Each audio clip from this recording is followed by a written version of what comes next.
खर्चे कम कर दो, सोना मत खरीदो, यात्रा करनी बंद कर दो, घर से काम करो, वर्क फ्रॉम होम, गाड़ी पूल करो, एक गाड़ी में कई लोग जाओ। ये मोदी जी कह रहे हैं। मुझे लगता है कल को कहेंगे कि एक समय भोजन करें, भाग यहाँ से भोसड़ी की। दो में से एक समय भोजन करें। और एक दिन काम नहीं है, ऐसा तो बोला, एक दिन पजामा पहना तो कुर्ता ना पहने, और एक दिन कुर्ता पहना तो पजामा ना पहने। तुम्हें शर्म है? कुछ शर्म आया है? क्या आपकी पार्टी में ऐसा हो गया, एक दिन पजामा पहने अगले दिन कुर्ता डालने, क्या होगा? मतलब बने रहेंगे हिंदू, चोला डालेंगे हिंदू का और गाली देंगे हिंदुओं को, और महापुरुष है मोहम्मद।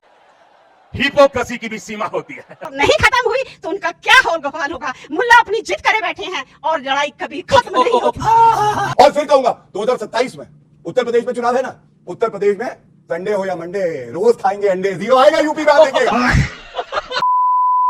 हेलो दोस्तों, स्वागत है राष्ट्रवादी लाइव यूट्यूब चैनल में। अमेरिका ईरान के युद्ध के कारण पूरी दुनिया में ऊर्जा का संकट है। लगातार पेट्रोल डीजल की कीमतों में वृद्धि हो रही है, लेकिन देखा जाए तो बाकी देशों की तुलना में भारत में उस तरह की कीमतों में वृद्धि नहीं हो रही है, जो कि प्रधानमंत्री नरेंद्र मोदी की विदेश नीति का परिणाम है। और मोदी जी ने जनता से कई बार पेट्रोल डीजल की खपत कम करने, सोना न खरीदने और विदेश यात्रा न करने का रिक्वेस्ट कर रहा है, लेकिन विपक्ष इन दिनों प्रधानमंत्री को इस क्राइसिस की आड़ में गालियां दे रहा है। राहुल गांधी मोदी को गद्दार तक बोल दिया है और इसके एक नेता अजय राय ने मोदी को भद्दी भद्दियां गालियां दे रहा है। आज की डिबेट इन तमाम मुद्दों पर न्यूज 18 इंडिया चैनल पर अमित देवगन की शो आर पार पर हो रही होती है, जिसमें ब्राह्मणों को गाली देने वाला जाहिल नमाजवादी प्रवक्ता राजकुमार भाटी डिबेट में फिर वही गंदी गंदी भाषा प्रधानमंत्री के लिए उपयोग कर रहे थे, जिसके बाद बीजेपी प्रवक्ता गौरव भाटिया और वहाँ मौजूद ऑडियंस ने मिलकर इसकी पैंट गीली कर दी, जिसे देखकर आपको बहुत ही मजा आने वाला है। डिबेट बहुत ही शानदार है। आपसे अनुरोध है वीडियो को आखिरी तक देखें, और यदि चैनल पर नए हैं तो चैनल को लाइक सब्सक्राइब सब कर दें। चलो भाई देखो अब मैं क्या करता हूँ। राजकुमार भाटी, पॉइंट ये नहीं है कि ऑपोजिशन मुद्दों को उठाए, लेकिन डराने वाला माहौल बनाए। देखिए, देश में आर्थिक तूफान का आलम हो गया है, सब कुछ खराब होने वाला है, और गद्दार बोल दे देश के प्रधानमंत्री को, गृह मंत्री को। क्या आपको लगता है नेगेटिव पॉलिटिक्स से पॉजिटिव रिजल्ट्स आ पाएंगे? क्या नकारात्मक राजनीति ही जरिया है विपक्ष के कुछ नेताओं के पास? नहीं, गद्दार जैसे शब्द से तो मैं बिल्कुल भी सहमत नहीं हूं, लेकिन बोला तो दोनों तरफ से जा रहा है। जो मोदी जी 12 साल तक हमें सपने दिखाते रहे, सोने की चिड़िया बना दूंगा, विश्व गुरु बना दूंगा, मैं नॉन बायोलॉजिकल हूं, बेरोजगारी खत्म कर दूंगा, रुपए को डॉलर के बराबर ले आऊंगा, पेट्रोल डीजल 35 पे आ जाएंगे। अब वही मोदी जी हमसे 12वें साल में कह रहे हैं हम संभाल नहीं पा रहे हैं व्यवस्था को, खर्चे कम कर दो, सोना मत खरीदो, यात्रा करनी बंद कर दो, घर से काम करो, वर्क फ्रॉम होम, गाड़ी पूल करो, एक गाड़ी में कई लोग जाओ। ये मोदी जी कह रहे हैं। मुझे लगता है कल को कहेंगे कि एक समय भोजन करें, भाग यहाँ से भोसड़ी की। दो में से एक समय ही भोजन करें। और क्या ये एक दिन का काम नहीं है, ऐसा तो बोला नहीं। एक दिन पजामा पहने तो कुर्ता ना पहने, और एक दिन कुर्ता पहने तो पजामा ना पहने। तुम्हें शर्म है? कुछ शर्म आया है? कल को हो सकता है ये भी कहने लगे आधी रात सोएं और फिर एसी बंद करके मन की बात सुने। पूरी रात सोने से बिजली ज्यादा खर्च होती है। तो ये देश कहां पहुंच गया। मुझे तो एक मेरे मित्र है, उनका शेर याद आता है कि निगेहबा कुछ निजामे गुलसिता कुछ और कहता है, परिंदा कुछ शजर कुछ आशियां कुछ और कहता है, सभा से ताजगी गुंचों से रौनक, गुल से बू गायब। चुप कर बे कुत्ते। मेरा आपसे सवाल है, एक सेकंड, मैं बिल्कुल गौरव आपको बता रहा हूं, क्या आपको लगता नहीं है ये नेगेटिव पॉलिटिक्स? अब आप पजामा पहने, एक दिन पजामा पहने, एक दिन कुर्ता पहने, एक दिन खाना ना खाएं, ऐसा तो कुछ मोदी जी ने बोला कह रहे हैं। एक दिन ऐसा तो बोला नहीं, लेकिन आप उम्मीद कर रहे हैं कि कल्पना कर रहा हूं भारत के और खराब दिन आएंगे। ऐसी कामना कौन करता है? कभी कभार ईश्वर भी कह देता तथास्तु। सोचिए आपकी पार्टी में ऐसा हो गया, एक दिन पजामा पहनना, अगले दिन कुर्ता डालना, क्या होगा? देखिए, सबसे पहले इनको देश की चिंता है नहीं, लेकिन मैं फिर भी बता दूं देश कहां से कहां पहुंच गया है। अनुच्छेद 370 छू नहीं पाते थे, मोदी जी ने उखाड़ के फेंक दिया। 75 साल में नहीं हुआ था। भव्य राम मंदिर कब बनाओगे, तारीख नहीं बताओगे। भव्य राम मंदिर भी बनाया है, तारीख भी बताया, तुमको भी बुलाया है। जीएसटी लागू किया, महिला आरक्षण लागू किया, ईडब्ल्यूएस को आरक्षण मिले ये भी सुनिश्चित किया। और सबसे बड़ी बात है, ये देश कहां जा रहा है मैं आपको बताता हूं। नफरत की बात हो रही है, ये भाटी जी का बयान है। देखिए कितना प्यार से लबालब टपक रहा है प्यार। ब्राह्मण जो होते हैं, ब्राह्मण भाई, हमारे ब्राह्मण भाई, इधर भी ब्राह्मण भाई, ये वैश्य से भी बदतर होते हैं। ये कितना नहीं, प्यार ये समाजवादी बयान पार्टी ठीक की नहीं। टूटी साइकिल के झूठा- प्रवक्ता बता रहे। झूठी बात दूसरा कही जा रही है आपके डील शो में, करें, गलत डील बयान करें, की जा रही डील है। करें। आपको अभी में बोलेगा, मैं सारे उनको- वीडियो लेके आया हूं, बजा भी दूंगा। अगर मैंने चाहे ये शब्द इनकी भी बोले बजानी हों है, तो वीडियो अभी की भी सजा बजानी भुगतने है, को वो तैयार बजाऊंगा। सुनिए, दूसरा, जाट और गुज्जर, यहां जो एक पत्नी होती है ये कई पति के साथ रहती है, मतलब महिलाओं का भी अपमान, जाट गुज्जर का भी अपमान। वैसे इनसे पूछा गया कि हिंदू धर्म के बारे में तुम्हारा क्या कहना है, कहने लगे मंदिर जाने की मैं जरूरत नहीं समझता, मुझे यह भी नहीं पता भगवान होते हैं कि नहीं होते हिंदू धर्म में, लेकिन जब बात आती है मोहम्मद की, सबसे बड़े महापुरुष अगर कोई हैं तो वो मोहम्मद साहब है। मतलब बने रहेंगे हिंदू, चोला डालेंगे हिंदू का और गाली देंगे हिंदुओं को, और महापुरुष है मोहम्मद। हिपोक्रेसी की भी सीमा होती है। अब मैं एक बात कहता हूं, समझिएगा इसे, कद बड़ा नहीं करता है एड़ियां उठाने से, कद बड़ा नहीं करता है एड़ियां उठाने से, अक्सर इज्जत मिल जाती है सर झुकाने से। ओके, तो सर ओके, झुकाओ जनता के सामने, इज्जत मिलेगी। दूसरी बात, एक बात और कह दूं। आपने 1.5 मिनट बोला, मैं आपको कोई बात आगे नहीं, मौका उन्होंने दूंगा, भी आगे तीन चार मौका दूंगा, बोला था। आगे मौका अभी दूंगा। ना एक point 10 और है, 10 सेकंड, 10 सेकंड, राजकुमार सुनिए, भाटी, एक बहुत राजकुमार इसलिए भाटी। कह रहा हूं। हाँ, दूसरी बात इन्होंने पेट्रोल की करी, मैं डंके की चोट पे कहता हूं, पूरे विश्व में अगर कोई देश हो भारत को छोड़ के जहां 75 दिन तक जो तेल की कीमतें हैं वो नहीं बढ़ाई गई है, ये केवल भारत था। और आज जहां हर जगह इन्फ्लेशन 30 से 40% पहुंचा है, भारत में 4% है, और जो पेट्रोल डीजल की कीमतें केवल 4 रुपए बढ़ाई गई है। ओके, मैं उसमें एक इन्हें दर्द हो रहा है। क्लैरिफिकेशन दे ये है दूं, भारत एक की ताकत। क्लैरिफिकेशन दे दूं, ये है भारत जो और ब्राह्मण नरेंद्र और मोदी की वैश्य ताकत। की बात हुई है, चैनल उस बात से बिल्कुल एग्री नहीं करता। जो गुजर और जाट के विषय में भी बात की गई है, चैनल उससे बिल्कुल एग्री नहीं करता। राजकुमार भाटी, आपकी बात को, कि आपके कई बयानों को कोट करा, क्या आपको लगता नहीं है कि मैं फंसता नहीं हूं, फंसाया गया हूं, या आपको लगता है कि आप खुद ही फंस गए हैं? मैंने आपके शो में जो भी बात उठाई वो देश की समस्या उठाई, वो व्यक्तिगत हो गए, मेरे ऊपर आरोप लगाने लगे। पूरी पब्लिक में इसका बयान है। मतलब साफ नफरत है, के बयान दिए हैं, वही इसका उठाए हैं। मतलब आज का साफ टॉपिक है नफरती कि बयान इनके है। ऊपर ये देश की समस्याओं पर चर्चा करने में सक्षम नहीं है, ये आप देश की सक्षम समस्याओं है को ना? हल करने में सक्षम नहीं है। आप सक्षम हैं। उनका 1 मिनट दीजिए, फिर आप बोलिए। किसी के ऊपर व्यक्तिगत आरोप लगाना देश की समस्या हल करने का तरीका नहीं है। ये तो मुद्दे लगा। और जो मेरे बारे में इन्होंने बोला, तोड़ मरोड़ के झूठ बोला। मैं किसी जाति, किसी धर्म के खिलाफ नहीं हूं। मैंने किसी को जाति को अपमानित करने के लिए कभी कोई बात नहीं कही। पर ये वैश्य वाला तो बयान नहीं, आपका था। मैंने केवल वो लोकोक्ति मुहावरे पे कार्यक्रम अरे था। आज मुहावरे मैं क्यों हंस रहा करेंगे? था, सुनिए, सुनिए। फिर मैं हंसने लगा, फिर मैं हंसने फिर लगा। चिल्लाने मैंने लगे। केवल मुहावरा बताया और मैं हंसा। ये लीजिए, सुनिए ना। गौरव जी देखिए, इसे सुनाइए मत, मेरा निवेदन आपसे, देखिए। नहीं सुनना, इसे सुनाइए मत, मेरा निवेदन आपसे। एक सेकंड, राजकुमार भाटी, अपनी बात रख ले, 30 सेकंड और। एक बहुत इंटेलेक्चुअल कार्यक्रम था जिसमें अच्छे तो अच्छे उसमें वक्ता आप क्या थे। काम कर रहे थे अगर एक intellectual था? सेकंड, नहीं बोल ये क्या है? इंटेलेक्चुअल कार्यक्रम है और गाली देने बोल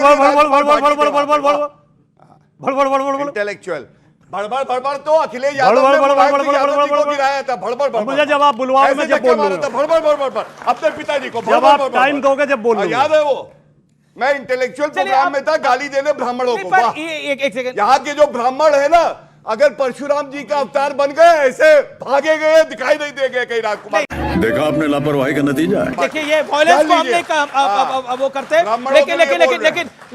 लेकिन मैं आपसे ये पूछ रहा हूं, आपने बोला वो इंटेलेक्चुअल कार्यक्रम में आप ब्राह्मण और वैश्यों को कंपेयर थोड़ी कर देंगे। देखिए सुनिए, किसी आदमी के खिलाफ ऐसा षड्यंत्र नहीं करना चाहिए कि उसे अपनी बात कहने न बिल्कुल दी नहीं, जाए। आप करिए अपनी बात को। हाँ, वो एक इंटेलेक्चुअल कार्यक्रम था, उसमें बड़े बड़े वक्ता थे, योगेंद्र यादव जी थे, आशुतोष जी थे, प्रोफेसर रतन लाल थे, और उसमें लोकोक्ति मुहावरे कहावतों पे ही वो कार्यक्रम था। सत्यप्रकाश मिश्रा शांति। कार्यक्रम का टॉपिक ही ये था कि भारत में जातियों को लेकर बनी लोकोक्तियां, मुहावरे और कहावतें। उसमें मैंने कहा कि बहुत खराब कहावतें बनी हुई हैं जिन्हें कहने में भी शर्म आती है। मेरा पूरा वीडियो आप सुन सकते हैं। और उससे पहले मैंने गुजरों अहीरों के बारे में खराब कहावत है वो बताई। मैं खुद गुजर जाति से आता हूं, मैंने ये नहीं कि एक ही जाति की बताई। अब अनफेयर हो जाएगा। फिर मैंने ब्राह्मण वाली जो कहावत है, बताई तो हंसे देखिए, क्यों थे? आप एक सेकंड, फिर नहीं पूछेंगे। एक सेकंड, फिर मैंने ब्राह्मणों के बारे में जो खराब कहावत है, और मैंने कहते समय कहा कि इतनी खराब है कि मैंने जीवन में कभी बोली नहीं। अच्छा, एक मेरी और बात, मैंने ये भी जब आप कहा, बोल रहे थे तो इनकी चिंता तो मैंने करते ये थे भी आगे कहा, दुबे जी की। मैंने ये भी कहा कि मैं माफी के साथ ये बोल रहा हूँ। हाँ, तो इसके बाद क्या ठीक विषय है, रह आप ये जाता? विषय मैंने किसी को ये अपमानित विषय को करने यहाँ के लिए खत्म नहीं करते कहा। हैं, इस विषय को यहाँ खत्म करते हैं। ओके, सत्यप्रकाश मिश्रा 20 सेकंड, मैं बिल्कुल मौका दे रहा हूँ। सत्यप्रकाश मिश्रा 20 सेकंड। राजकुमार भाटी साहब ने पूछा कि देश कहां पहुंच गया, कि आधे कपड़े पहनेंगे। पता है भाटी जी, आप जिस कांग्रेस के दुम पकड़ के घूम रहे हैं, कुछ लोगों उसके ने जमाने पजामा ना पहनने की प्रैक्टिस में भी उसके शुरू कर दी जमाने है। में देश में अगर 58 टाइम आएगा तो करोड़ ठीक है, लोगों को भाटी खाता साहब। तक नहीं था।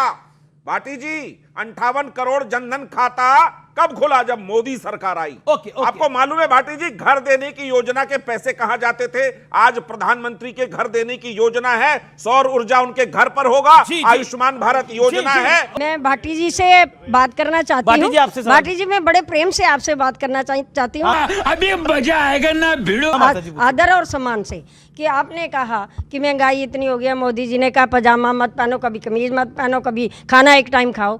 आपको याद होगा कि प्रधानमंत्री हमारे शास्त्री जी भी थे, उन्होंने बोला था कि एक दिन हफ्ते में व्रत रखो ताकि अन्न बचे देश के लिए। देश के लिए अगर हमें कुछ कहा जाएगा तो हम अपने प्रेम के साथ यही भावना है लोगों के अंदर, यही भावना है। आप इसी भावना पर बोल रहे हैं, आप इसी भावना पे वार कर रहे हैं। वही मैं कह रहा हूं, नेगेटिव पॉलिटिक्स से पॉजिटिव रिजल्ट्स। आज मैं बड़े दुख के साथ कहती हूँ, मोदी जी ने एक अपील की, हम कितनी खिल्ली उड़ा रहे हैं। मैं उस ममलिकत में 14 साल रही हूँ, सोने जैसा देश था। पेट्रोल जो है वहाँ पैदा होता था, गोल्ड सोना पैदा होता था, लिक्विड गोल्ड पैदा होता था। आज उन लोगों की ये हालत है, तेहरान वासियों के सर पे छत नहीं है। एक नान मशीनी मिल जाए और एक प्याज और आलू मिल जाए, खुदा का शुक्र करते हैं। उनकी छत इतनी बुरी हालत है, अभी 2 महीने अगर वॉर नहीं खत्म हुई तो उनका क्या हाल गवाल होगा। मुल्ला अपनी जिद करे बैठे हैं और लड़ाई कभी खत्म नहीं होगी। ये जो भारत के सामने आर्थिक संकट खड़ा हुआ है, ये युद्ध के कारण है और ये वैश्विक संकट है, इसमें कोई संदेह नहीं है। लेकिन इसको जिस तरह समझदारी के साथ और साहस के साथ कंट्रोल करना चाहिए था, वो हमारे मोदी जी नहीं कर पाए। वो ट्रंप के दबाव में आ गए। एक भाई ने कहा कि बहन जी ने कहा शायद कि मुल्ला जिद पे अड़े हुए हैं। मुल्ला जिद पे नहीं अड़े हुए, ट्रंप जिद पे अड़ा हुआ। ट्रंप की वजह से लड़ाई हो रही है। तो साला बहुत नीच आदमी रहे।